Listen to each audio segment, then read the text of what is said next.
ভারতের রাজধানী দিল্লিতে উগ্র হিন্দুত্ববাদী এজেন্ডার বলি হলো আরও একটি মুসলিম স্থাপনা।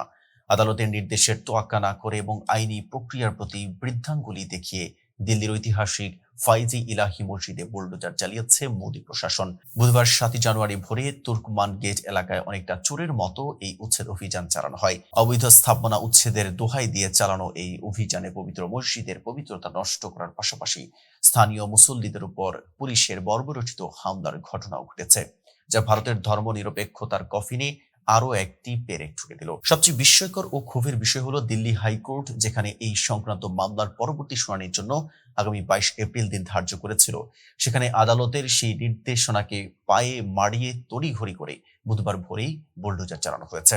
মঙ্গলবার আদালতেই পৌর কর্তৃপক্ষ ও ওয়াকফ বোর্ডকে সময় দেওয়া হয়েছিল, কিন্তু প্রশাসনের ওই বেপরোয়া আচরণ প্রমাণ করে যে আইনি লড়াইয়ের সুযোগ না দিয়েই গায়ের জোরে মুসলিম স্থাপনা গড়িয়ে দেওয়াই ছিল তাদের মূল উদ্দেশ্য।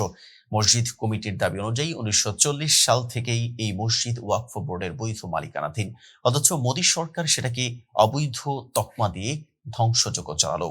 ভোররাতে এই আগ্রাসনের খবর ছড়িয়ে পড়লে স্থানীয় মুসল্লিরা প্রতিবাদে ফেটে পড়েন, কিন্তু প্রতিবাদী জনতার উপর দিল্লি পুলিশ হায়েনার মতো ঝাঁপিয়ে পড়ে। নির্বিচারে টিয়ারশেল নিক্ষেপ ও লাঠি চার্জ করে এলাকাটিকে রণক্ষেত্রে পরিণত করা হয়। এতে পুলিশের দাবি অনুযায়ী তাদের 5 সদস্য আহত হলেও স্থানীয়দের মতে পুলিশের নির্মম প্রহারে বহু সাধারণ মানুষ গুরুতর জখম হয়েছে।